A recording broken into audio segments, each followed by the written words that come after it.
So thank you everyone for joining episode 2 of MENA Fintech Voices. For those of you who are joining for the first time, this is a new series of discussions that we've started to really bring in the leaders of fintech, payments, and basically tech, and really talk about some of the current trends, issues that we see across the Middle East, North Africa, and Pakistan. I'm super excited about the session today. We have some amazing speakers, lots of talented people who have had their own journeys that they're going to be sharing with us today.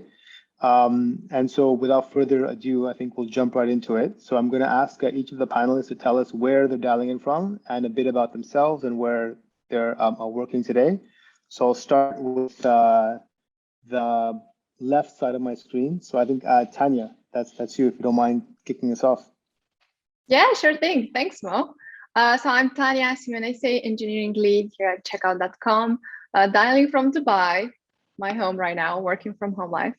But I'm so happy and excited to be here. Just a little bit about my journey. I've been on Checkout for almost 3 years now. Feels like a lifetime though, but very excited to be here. And my journey has brought me to various places like London, Romania, and now in Dubai. So really excited to learn more about other people's experience within the region. Thanks, Tanya. Nadine? Hi, everyone. So my name is Nadine. I'm one of the co-founders at Sarwa. Sarwa is an investment platform, a digital investment platform that was launched out of Dubai, and now we're expanding into the region. So we launched a few years back. My background is very diverse. So I've worked in different industries and different verticals, but mainly my focus has been on retail strategy and brand strategy and growth. I've worked across different countries again. So I'm Lebanese originally, grew up in Saudi, lived in Italy, France, and been in the UAE for quite some time, around 14 years now. A citizen of the world. Thank you, Nadine. Who's next? Dana, over to you, please.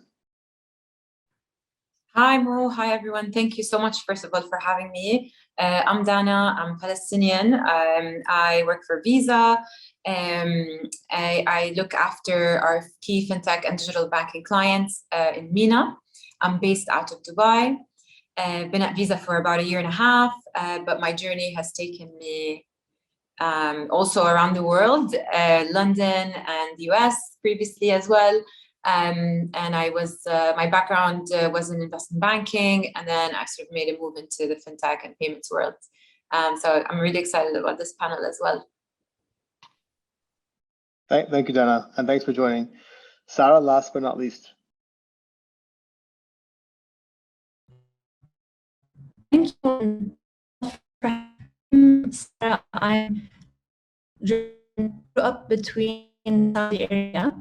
I'm now based in Riyadh, team Zina, who are based in Dubai in the UAE. So I'm working remotely. Myself, I went to the university in California, got a bachelor's in mechanical engineering and development, and I've worked in product in a range of industries, from the autonomous vehicle.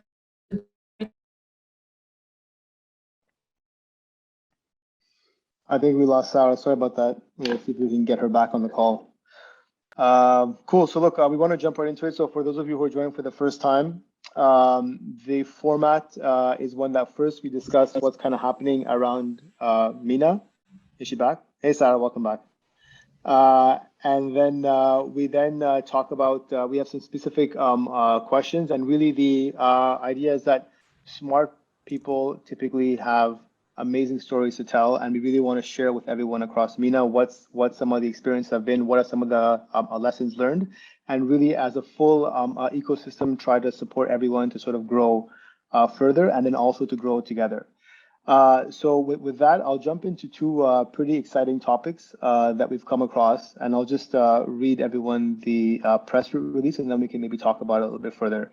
So the first one is about how in Saudi Arabia, the Financial Sector Development Program, which is within the Saudi 2030 vision, has an objective to increase women's participation from 20% to 30% by 2030.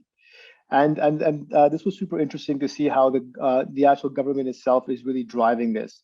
So the question that I wanted to ask the full panel is, how important is the government's role in encouraging women to participate in fintech? So Nadine, if you don't mind, I'm gonna start with you. Sure, Mo. How important is the role of the government? I think the reality, it depends on the region, right? We're talking about Saudi specifically, and I believe the region across. I find it very important because it depends on country to country, and it depends on the level of maturity of the ecosystem itself. But the reality is, when you want to develop an ecosystem that's built on gender equality, especially in today's world, we've been heading in the right direction. So my understanding is that in the region, in general, when it comes to university level and STEM, we have more women participating than the international average. But that doesn't mean that there are not, more actions we can take specifically from a public sector perspective. It is very important for the government to support these actions and build initiatives to actually encourage more women in tech, because the reality is we do represent 50%, if not 51% of the workforce, and we do have, if you want to look even into the spend, into the consumer spending, women account for around 80% of consumer spending. So if you want to have this holistic participation in the economy, then it's extremely important to support across, whether it's private sector, whether it's public sector. So I do believe this top-down approach helps a lot. Great, thank you. Dana?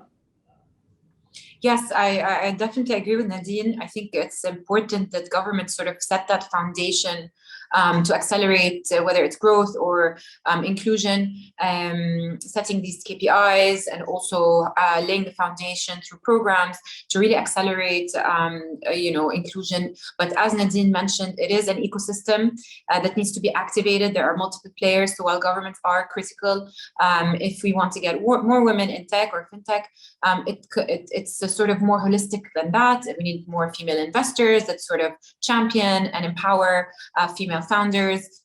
We need, to appeal as well to women to come into these STEM programs in universities. And then we also need sort of engagement from the private sector through sort of partnerships. Like at Visa, for example, we have the Dubai Business Women's Council, where we mentor and support female founders and entrepreneurs. So I think engagement across the entire ecosystem is really, really critical to really promote sort of diversity and talent and diversity and inclusion practices as well. Interesting views. Thanks, Dana. And Tanya? I agree with the two lovely ladies that spoke before me. I think governments, for sure, they actually need to have initiatives and start to implement from top down.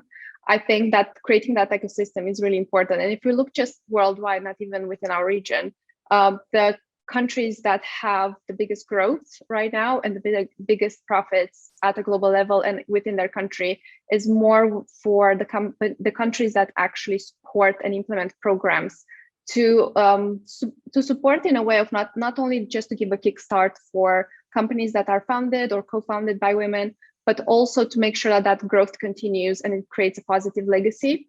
For example, I know that here in Dubai, we have the 2021 DIFC Fintech Accelerator program, which actually offers mentorship and support and networking opportunities. And just by having access to those kind of programs, it's already flourishing the ecosystem that we have. And I think if we actually can expand that at an international level, not only within the region, we can see even like double the benefits. So by governments actually working together, but just starting to promote those kind of initiatives, those are just going to be a game changer. And I think it's getting closer to kind of closing that diversity gap that we can see right now. Just because I think a lot of the time people might talk about it, but until you actually see programs put in place by the government and support, it's a whole other conversation, right? Actions speak louder than words. So I think it's crucial, vital, crazy important for any country and any region to have that support from the government. Well said, Tanya. Sarah, welcome back. So what the ladies have said so far is the fact that it's not only a government that has to support, but there's various kind of stakeholders who also have to support this drive. If we can get your views on this, but also if you don't mind just giving us a quick intro a second time, and hopefully this time we can hear you. Thanks, Mo, and thanks for your patience through the connectivity issues. So briefly introducing myself, I'm Jordanian Palestinian, grew up between Jordan and Saudi Arabia.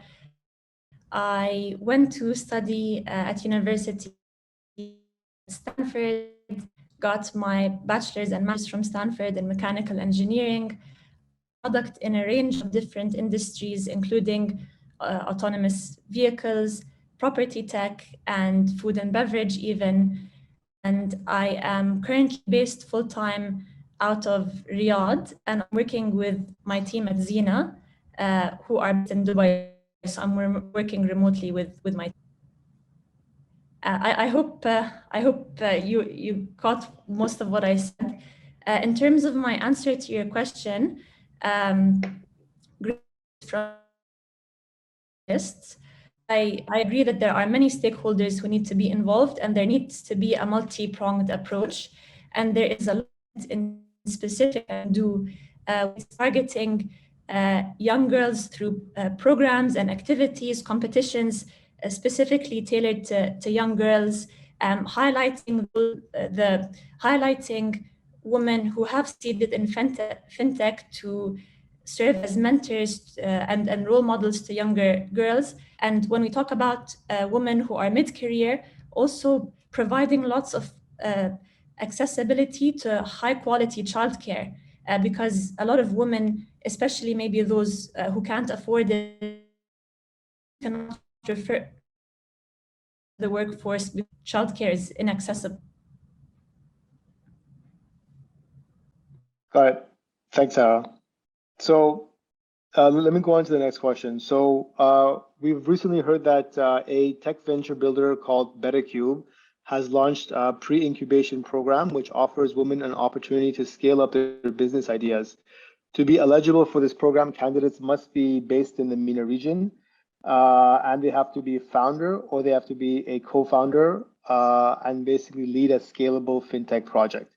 So the question is, how impactful is it for VCs and incubators to have a distinct focus on women-led startups, either women only or women-led? And should the focus be on startups with women founders or women in leadership positions? So I'm going to direct this question specifically at the two founders, Sarah and Nadine. So Nadine, if you want to go first. Sure, we'll wait for Sarah. Okay, so I've been more on like multiple panels where they brought, the idea of we should not have VCs that invest with a gender lens. But the reality is VCs already do invest with a gender lens, even if it's an unconscious gender lens, right? It's a topic that I'm very passionate about. And the reality is there's a lot of research out there, there's a lot of data out there that shows women get less funding than men. And this is something that can be easily fixed if you have more of these accelerators, if you have more of these types of VCs that actually are conscious about deploying funds towards women-led companies. Now, personally, Sarwa is not fully women-led. So I'm a co-founder and I do have my male partners. So I would say it's a bit of a different situation. However, in the workforce, we talk a lot about the pay gap. But when it comes to the investment gap, it's not really addressed. And there are different reports that tell you different numbers, right? So you hear about 1.3% to 2%. In some places, it goes up to 10% of the VC funds that go to women-led companies. That's still a very, very small percentage when you look into the numbers of women-led companies out there, and specifically about the impact that they have when you have a business that has someone in leadership that's female. It definitely is a very sound business decision because you're actually addressing a bigger market and you're having a different perspective coming on board when it comes to managing these companies. There's a very interesting actually research that's been done by BCG with a network of accelerator called Mass Challenge. I don't know if you've heard of it, but that was like a few years back. And they specifically looked into that. And this is really the founding. So this is data, if we want to look into data. And it says that there's a clear gap between what women receive and what men-led companies receive. So I do think that it's important to address that and to break this unconscious bias or conscious bias, whatever it is, but just make sure that we actually are proactive in having initiatives, having VCs, having actions geared towards closing that gap.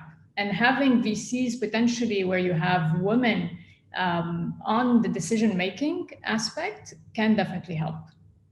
Or just having that lens in general. Yeah, that's actually a super interesting point. So would you say that it's more because there aren't enough fintechs or tech or startup companies that have women in leadership positions, or do you think that there's more of a bias towards investing in companies that are more led with men, or is it just both? I think it's human nature, right? I think we have an affinity to be comfortable with people that are like us, that reflect who we are. So again, if you go into even pure HR, so let's say you're actually hiring someone, you're a guy and in front of you, there's this young guy who reminds you of yourself. And you're like, oh, I see the potential because I used to be that person. Now it's an instinct, right? You would relate more there's more affinity. So it makes it much easier to understand, the potential of that person. So if you consider that from that perspective, having more women on the table would allow more women to enter this ecosystem. Having more women in decision-making would allow more women to access decision-making. Having more women on VC would allow more female-led startups to actually access funds. So it's a simple, maybe it's a very simplified way of looking at things, but it definitely is something to be taken into account. Yeah, agreed. It's kind of, cyclical as well, right? So if you kind of solve one side, then you kind of help the other side as well. Sarah, welcome back a third time. Hopefully we'll get to hear you properly now. Did you hear the question, or should I repeat it? Caught the question and caught Nadine's very eloquent answer, and she said it perfectly. So maybe Nadine talked a lot about the numbers and the data. I can perhaps chime in with some maybe anecdotal stories. So we recently participated in Y Combinator, and a lot of the female founders spoke about difficulty while fundraising, some fielding questions that maybe a man fundraising wouldn't have fielded. For example, when do you expect a family? Are you really committed to this startup? There's a lot of those style of questions, unfortunately. And I do agree with Nadine that incubators or VC funds that are specifically targeted to women could be the right first step. I think it's interesting. It goes back to society's psychology. So I'm not sure who here has read Sheryl Sandberg's book Lean In, but she talks about how both men and women, we sometimes perceive ambitious women as being overly bossy, or we're not as open to them as confident men. And this is both women and men. So I might perhaps subconsciously not appreciate a confident woman as much as a confident man. So perhaps that comes into play with VCs. Maybe a woman who's fundraising might appear to be abrasive, whereas a man fundraising might appear to be charismatic. But I think that this will slowly change over time with initiatives like incubators and VCs that exist specifically to help support women. Great. Thanks, Sarah. Thanks for the answer. Let's move on. I've got a couple of questions I really want to ask, and just to let those know who are watching, we will leave some time at the end to field any questions for our panel today. So the first question for Tanya, can you tell us about a challenging time in your career and how you overcame it? I have plenty of those, to be honest with you. So it was like, it's kind of hard to narrow it down, just because every single challenge that I had, it was kind of like a brick towards or a stepping stone towards my career, right? But I think kind of the ones that, two of them that are quite close and important to me, and I'm pretty sure every single person out there is going to get affected by it at one point, is imposter syndrome. And I think that kind of gets nurtured with the society that actually, in the society mindset that actually Sarah was mentioning before. So for example, while I do have amazing mentors and colleagues and friends that are in tech and in fintech, and they support women and women initiative, I do also face the other side of the coin, where I have to constantly remind myself that I deserve to be here, I'm good enough, I actually want and deserve this seat at the table. I don't have to actually prove anything to anyone because I am good enough. And I think that's something that you have to also keep reminding yourself, and especially in more junior positions, until you get to like a more experienced period in your life, you have to make sure that that doesn't really stop you from getting to a manager position. Because a lot of the time, that can be a massive blocker for women, especially in tech and in fintech, right? Where it's like a male dominated field. So for me, just overcoming that, and I'm still dealing with it sometimes, but just overcoming the massive kind of society stigma of you're in tech, but are you actually that good? So, it's kind of like overcoming that, but also just overcoming the basic stereotype of I like coding, but I like makeup. They both go hand in hand. That's completely fine. That doesn't mean that I can't code just as good as like a nerd. That's like a stereotypical nerd. So I think that was like my major one. And transitioning into managerial position, I'm kind of inspiring and trying to support my team for those specific reasons, because I start to see that in them as well because of the exterior world. So yeah, those are kind of like my biggest challenges, just overcoming the imposter syndrome and making sure that like I remind myself that I deserve this seat at the table. Tanya, that was a very raw and transparent answer. So thank you so much for sharing that. Dana, let's go over to you. You work in a very big company, global company with a sort of a big push on diversity. Would love to hear your views and what your experiences are, either now at Visa or even before that. I think you Sure. came from a very male-dominated industry before, exactly. So it'd be great to hear your experience. Sure, I'm happy to contribute, but I think Tanya did mention something really interesting about imposter syndrome.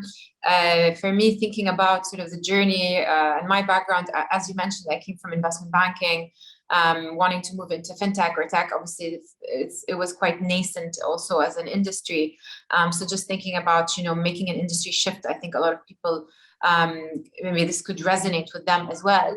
And thinking through where you sort of find examples like of yourself in these sort of positions and these sort of environments. So for example, as you mentioned in investment banking, there was a shortage of women at the top. So being a junior and going through the ranks, you're sort of looking up and you find less examples of who you want to be, or people that inspire you and make it sound possible and seem possible to really get to these higher levels. But at Visa is completely different. As you mentioned, I'm fortunate that in our organization, there's a huge focus on diversity and inclusion. There are programs really supporting women, like for example, return to work after they've taken time out to look after children or family members, etc. We have a really strong Visa Women's Network that really promotes sort of mentorship inside the organization. And sort of really grooming women towards leadership positions. So the business really looks at and ensures that we have strong women across the organization, supporting each other and also promoting them into leadership positions. And I think that's really important, especially for when you want to attract new talent. Obviously, having a diverse workforce, a diverse range of talents, including people from different backgrounds and perspectives, leads to better decision making, leads to more innovation, leads to more engagement in the workforce. So I think seeing this in at least Visa and looking also at other companies and economies in general that embrace diversity and inclusion, they fare better, they do better. And I think Visa has been setting such a great example of that. And I'm seeing a lot more organizations doing that as well and promoting it. But you're right, both of my industries, both fintech and banking, were very, very heavily dominated by male, and we sort of need to change that, definitely. You're a warrior, Dana. Nadine, I'm gonna ask you the same question, but I'm gonna twist it just a little bit. So I would like to hear your kind of views and stuff as well. And it would be great, I think, for everyone to understand if, based on your experiences, you have made any tweaks at Sarwa in the way that you guys run the company. Oh, that's a very nice. It kind of may or may not, right? And I'm putting you on the many spot. tweaks, But... no, that's it. No, we definitely have. We definitely have. And look, we're very, very aware of the importance of diversity in Sarwa, regardless if it's gender diversity or any other diversity. It definitely brings a lot of richness. Like I said, it's a very sound business decision to have different perspectives and different voices at the same table. But if you want me to address the challenges, I love what Tanya, you were saying, and even what Sarah mentioned. So there's a lot of different syndromes that apparently are associated with the working woman, whether it's the tiara syndrome is one of them, which is basically you doing a lot of work and expecting people to recognize it without you voicing it whatsoever. So that doesn't happen. So that's something I learned to do, is how do you voice your own value and how do you actually make sure that you have a place at the table and it's heard. There's another one, commonly known as the queen bee, which again goes back to what Dana was saying about role models in upper management.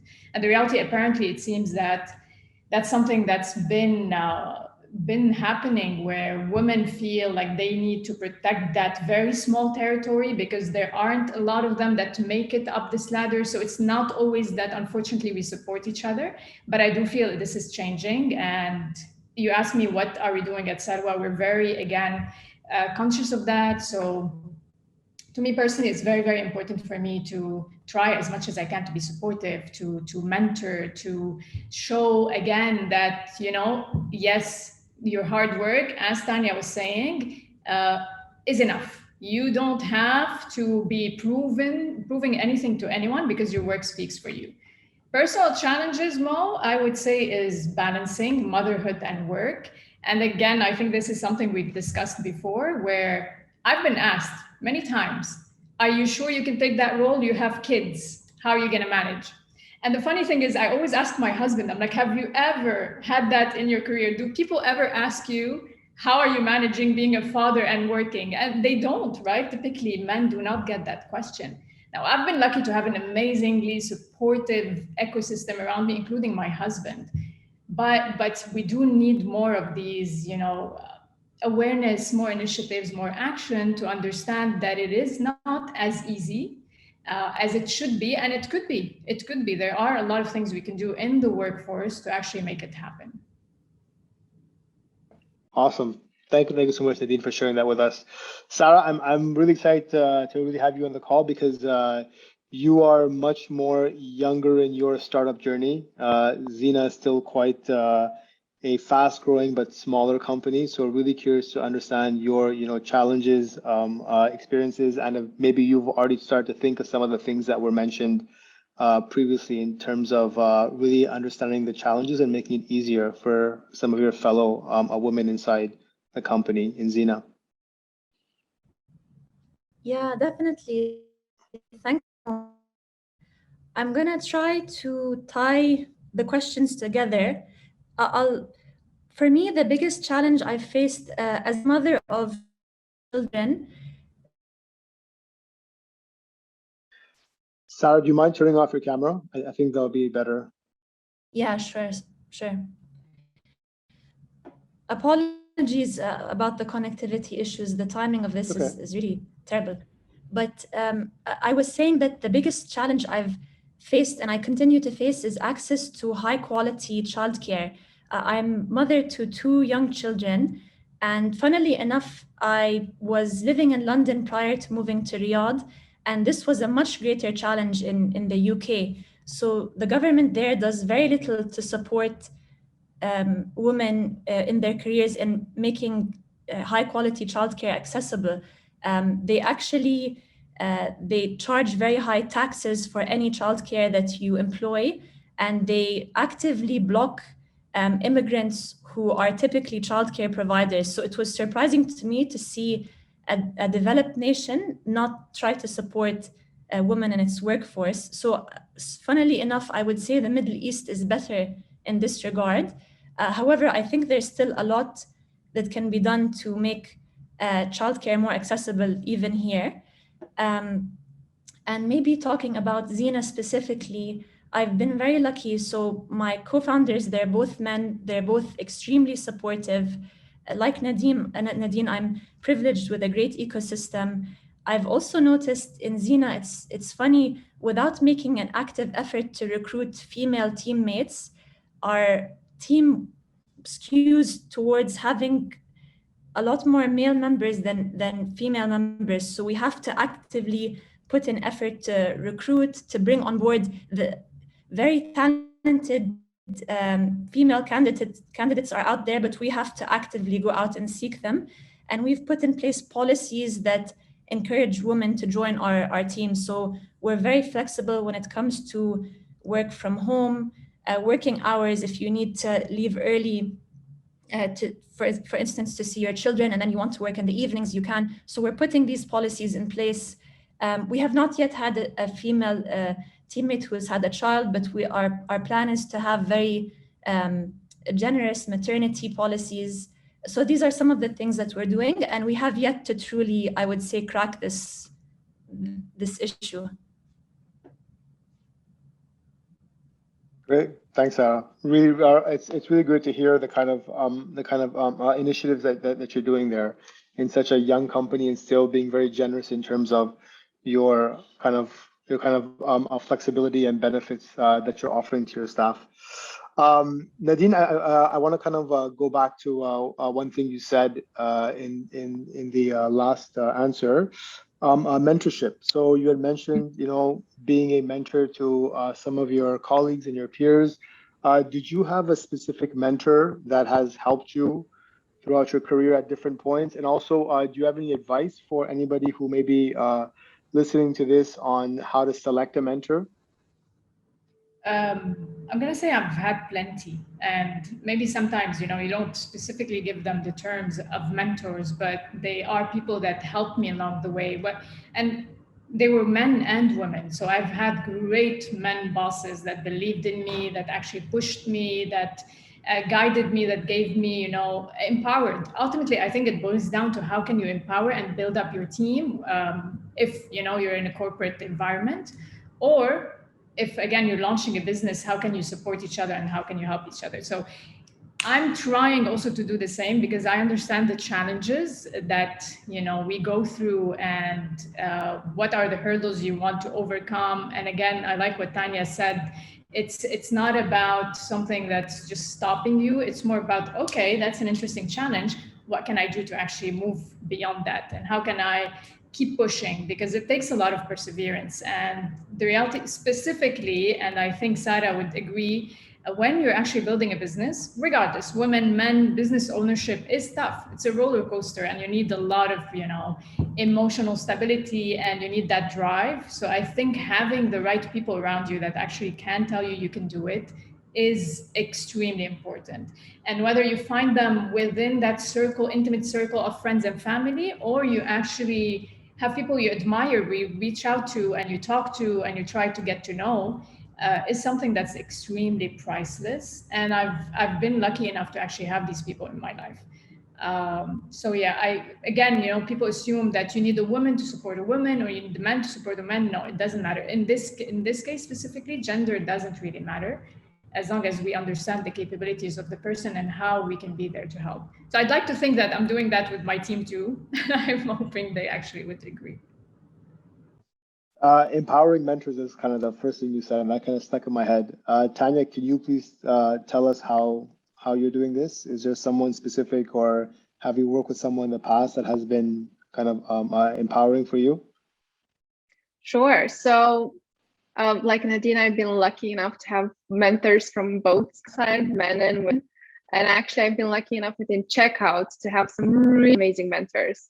And for me personally, at least like 2 minutes with a mentor is gold. I can't describe it in words, to be honest with you. But I've been lucky enough to have mentorship, and I'm supporting and I'm to give back to, especially to the tech community, being a mentor myself, especially for more junior ladies that want to come in fintech or just in tech and start their career there. So I think mentorship is all key to just getting closer to diversity, inclusion everywhere. Because I think if it's a woman's problem in a men's world, they're not going to achieve anything that we're actually proposing to do. We need allies, and that can start with mentorship. That can be just the first step that anyone can do. So if you actually are looking for a mentor, amazing to reach out to parties. If you want to mentor, be open and to mentor as many people as you can and share your experience, your journey. So for me, personally, mentorships is a bubs, to be honest with you. And yeah, I'm to also learn from my mentors, but also give back. Great, thanks, Anya. Sarah, over to you.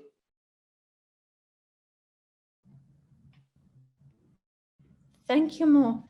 So I'm going to echo what both Tanya and Nadine have said. I've been lucky. Should I switch off my camera? Is that a bit better? It's fine for now. Go for it. We'll let you know. Okay. Yeah, so I've been lucky. I don't have a specific dedicated mentor. I've had various people in my life who have come with insight and advice at the right time. I would say from an early age, it's actually my parents who were my mentors and my role models. So both of them really set unbelievably high standards for me. They had super high expectations for me. And this really propelled me forward. My mother is someone who really loves challenges and overcoming obstacles. And I think I've inherited the same kind of love of like cracking puzzles. And she's somewhat of a perfectionist, and so am I. My father is an entrepreneur, as is my grandfather. And I think I got some of this entrepreneurial blood from him. So he runs a family company. I, regularly refer to him, talk to him about management practices. He's in a very different industry, but always a big source of wisdom. And now with Zina, we've been really lucky to have angel investors on board from some of the biggest fintech companies, including Checkout, Stripe, Brex, Revolut, Venmo, etc. So whenever we have a specific area we need insights in, we feel very comfortable picking our angel investors. They always come in with brilliant advice. So they've been a big source of mentorship. And for myself, yes, I've already started to help the younger members of our team develop in their careers. And it's my ambition to really empower members of the younger generation. It's amazing how much kind of love and support there is on this call. It's so good to see that despite the four of you being so young, that everybody's also helping out other people and giving back so much. So that's just a really nice theme to kind of see across the board. Dana, over to you. Thanks, Mo. I'll take it from a different lens. I think for me, mentorship was incredibly important, especially as I switched industries. And for me, having a mentor that sort of guides me through navigating the industry, understanding how it works a bit better. You really need sort of somebody out there to champion you when you're not around, bring opportunities to you. And I think these things are invaluable. So seeking out a mentor, whether you're building a business, switching careers, or just wanting to go through the ranks of your organization, it's incredibly invaluable. Within also my our organization, as I mentioned, with Visa. We have a formal network, mentorship network in place, both internally for us to sort of learn from, navigate our careers as well throughout this organization. But also what we do as well is mentor startups, fintech startups, whether it's through tie-ups with, for example, the DIFC, Fintech Hive, or other programs in other countries as well. I think it's really, really important, especially when it's a sort of a new business that's trying to navigate a big industry. It's really important, especially as an industry leader like Visa, or and other corporates do the same as well, to really sort of take the time to extend the expertise, know-how, etc., to really support the ecosystem, which ultimately improves the industry as a whole. So mentorship, both from a personal development, career development aspect, is incredibly invaluable, but also really mentorship programs from business to business and industry sharing, know-how sharing, etc., is also quite critical to enhance knowledge and enhance sectors as well. Great, thanks, Anna. I just saw a question pop into the chat. Lynn, very nice to have you on the call. I think just before we get to your question, I'm going to ask one more question, which kind of then leads into, I think, your question really well. I'm very curious to know from today's panelists what they think can be done to increase the number of women in fintech. Do you have any personal objectives, or do you have any plans that you're doing? Sarah had kind of previously touched upon the fact that most of the candidates who apply are men. Here in checkout, obviously I've got my colleague here with me, Tanya, but I think that we've been very fortunate in MENA and also globally to have a pretty strong mix. We've really got some incredible colleagues and leaders, but I think in the MENA region, it is still a challenge that we hear about consistently. So I would love to hear if you have any ideas or thoughts or strategies to really increase the amount of women in fintech and also in tech, I think, in general.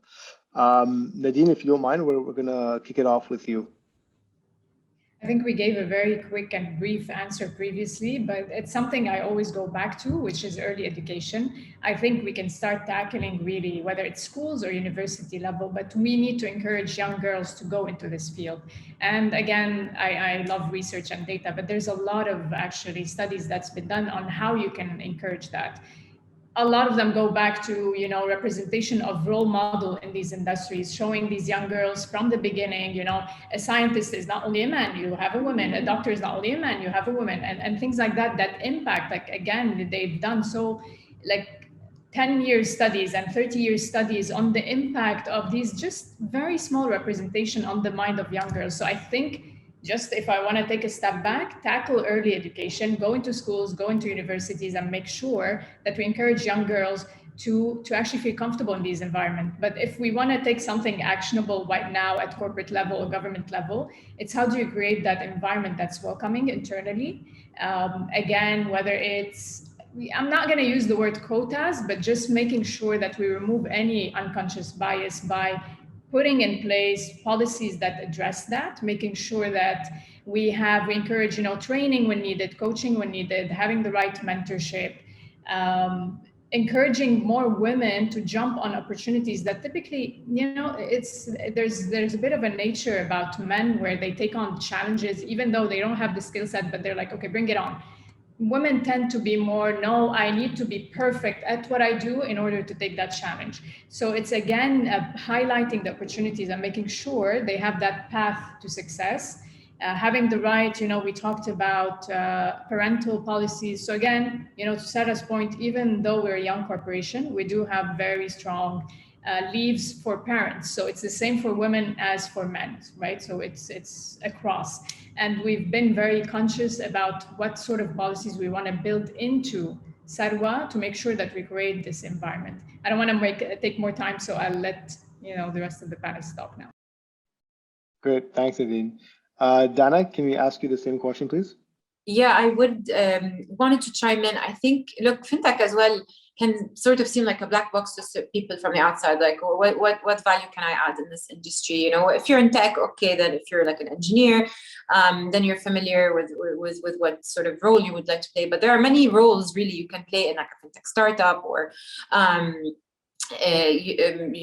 fintech focused roles. So I think one key thing as well is to maybe why we see less women in these or this sort of sectors, because naturally they trickle through from financial services, and already financial services industries, traditional industries, whether it's retail, banking, or etc., have fewer women in them as well. So I think it's also about sort of like demystifying what fintech is as an industry, and what various companies do, and what sort of roles there are for people that are working in other sectors. And also, as a hiring manager, as a business that's hiring or looking at filling certain roles, focusing as well on bringing in people with diverse backgrounds. It doesn't have to be that somebody has a specific background in the business that you're in that can add a lot of value. Actually having people from different backgrounds, whether it's consulting or various things, the banking, etc., legal, or just other backgrounds that are not specifically financial services, could really bring tremendous value to the business. Again, we discussed about having various perspectives at the table to drive innovation. So I would say we are people that are in positions of hiring, whether it's in startups or corporates, etc., accelerators, need to open up also for sort of people with different backgrounds, bring them in, and this could be incredibly strong value add to the business, and not just sort of people that have maybe a more perfect fit. Yeah, very true. Tanya, it'd be great to hear your views at checkout, if they mirror what the other two said, or if it's a bit of a different personal view. I think I'm kind of mirroring what the ladies said as well, but in the time I feel like having more diverse teams are just stronger and smarter. And I'm not just saying that, Harvard Business Review is saying the same.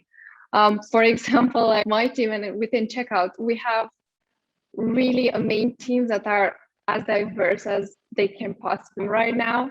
For example, my team is just split between Dubai and London. We have such a diverse background that it's absolutely crazy, but in many ways, it's beautiful because everyone comes with their own experience and their own kind of problem-solving situations. So it'd be nice to see the power actually having a diverse team. And I think looking back, hiring 100% diversity number and making sure everyone gets the shot and gets the audition for the opportunity, if that makes sense.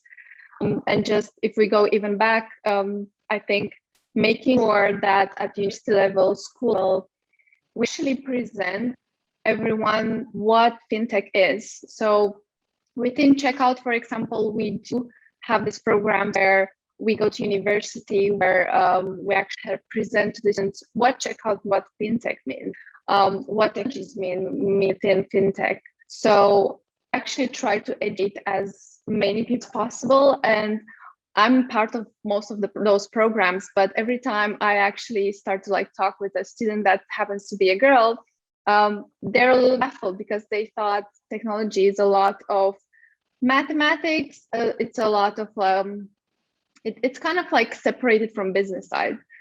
So it was actually interesting to see how just from half an hour or an hour of presenting what fintech is, a lot of interest and a lot of curiosity was sparked within both sides, girl and boys. So just starting there, I think it's a good starting point. If we go back to kindergarten, that would be fantastic and amazing, and just have toys.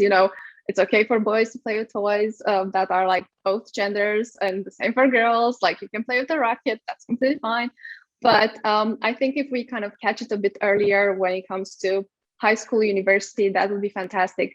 Again, just from my experience with our programs that we're on a checkout, I've seen a massive, massive difference just within perception, but also the career path that a lot of young students want to take further. So I think that's a really good point to start. And I think it's kind of an organizational responsibility to make sure that we are part of raising awareness and creating that support and ecosystem within the industry. Thanks, Tanya. So we're almost out of time. So I just want to get to some of the questions that are starting to come through in the chat. Sarah, I think this question is perfect for you. It says, what skills do you feel are missing or need to be strengthened from profiles of young talent from MENA? Thanks, Mo. And that's a great question. When I compare the candidates we've seen, whatever the function, be it operations, engineering, marketing, when we're comparing the top women with the top men, there's no gap, there's no difference. We're seeing really talented men and really talented women. It just so happens that in certain functions, there are far fewer candidates who are women than men. Maybe the biggest example is engineering. I think less than 20% of the candidates who we find are women. But when you look at the top candidates in engineering who are women, they are of the same quality as the men. And actually, as Nadine alluded previously, when we onboard a mix, we've already observed a huge benefit in terms of diversity of thought, and it has a tangible impact on our app and the product. I wouldn't say that women are lacking any particular skills. It just happens that there are fewer of them in specific functions. So I would go back to the answer that Tanya gave, which is target early on, even at super early, are in primary school. I'm noticing, so I have a young daughter, she's 4 years old. I'm noticing that a lot of effort is being put into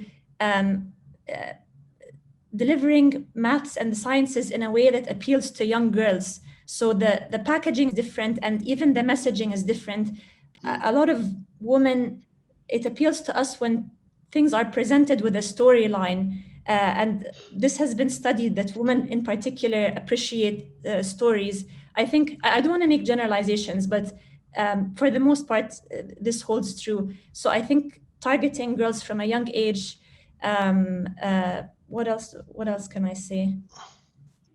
Maybe one quick point about another gap that I've noticed, which in particular, I think impacts all of us. I'm sure that my co-panelists would have a lot to say, is that we notice also that financial literacy is lower amongst women than men. And even when you look at fintech products in other geographies, they've struggled with attracting a large female user base. And again, I think here the solution is to have messaging and marketing that is tailored towards women, and even have the product be tailored towards women. And a company that has done a great job of this is Klarna in the US. Their marketing is very geared towards women. They have a really large user base, and they've seen a lot of success with this kind of model. Sarah, you said so much there that will probably warrants a second conversation. I'm sure we want to kind of dive into deeper about what's kind of the right age and the right messaging. I also like the fact that you said that a diverse team can build a better product. So that was also super interesting. We're pretty much out of time. We have one last question, which I just want to get to, and I'll just throw it up there and see if anybody wants to answer it or take a crack at it. It says, often we can hear things like, you don't look like you work in fintech, or you don't look like a fintech leader. How, as women, can we make more noise about this fast-growing industry that men are predominantly talking about due to this gender gap? I like this one because I've heard this sentence actually when I was meeting a VC, I would say, and I mentioned that I'll be joining Visa to look after Fintech and Digital Bank, and I got this comment, "Oh, you?" And I was like, "Yes, me, it's me." So I've heard that, and that's why this comment resonates. What was the second part of the question? What can we do to raise a voice? Could you just remind me? Sorry. How, as women, can we make more noise about this fast-growing industry that men are predominantly talking about due to the gender gap? Okay, so I think one is just as Nadine even alluded, is that sometimes we do such a great job as women, but we are not very good at promoting ourselves. So we maybe shy away from such promotion because we think that, you know, work speaks for itself. It does. You should definitely do a great job at what you do, but then also invest time in promoting that, you know, and talking about it. And I think panels like these and events like these are quite important, not because it allows us to sort of promote ourselves and our businesses and what we do, but also to share these ideas that inspire others, and also to sorry, I got cut off, and also to for people to see females as in positions that they aspire to be in. So I think, you know, having as organizations and as well ensuring to include more diverse panels and or in reports or thought leadership pieces, etc., that promote sort of women as well in these industries are quite important. So what you guys are doing, Checkout is great, is a great example, and we need sort of more of this. As well as women talking about the work they're doing, definitely. Great, thanks, Anna. Nadine or Tanya, any closing thoughts on this question? So I think really like the second part is super key. So how can women make more noise about fintech? That fintech's a attractive industry, it's a welcoming industry. Any final thoughts on this before we wrap up? From my point of view, I think is just supporting everyone and making sure that we're out there. We talk about it. We empower. So I want to make sure that Nadine has enough time to make her point across. But from my point of view, it's just making sure that we're promoting what women in fintech are actually doing, and not just like let it slide under the radar. Yeah, I completely agree. I think sometimes you say, oh, but talking about it is not going to do anything. It does. It does. It has an immense impact. And historically, if you look into the evolution of you know, gender equality, it was all about someone speaking up about it. So I think talking about it is extremely important. We are lucky to be in a part of the world where actually even the government is supportive of these initiatives. Even the government talks about it, and we see a lot of actions happening. So I think just yeah, supporting each other, talking about it, especially having more men talk about it than women. So Mo, thank you for that. Thank you. Great. I think we're out of time. I'm getting some Slack messages that we are way over. So thank you, everyone. Lots of really interesting comments today. I personally have pages of notes that I've taken down. Some things for me to maybe take back and think about as well. Thank you for your time. And we look forward to seeing everyone at the next MENA FinTech Voices happening in October. Thank you. Thanks for having us. Thank you.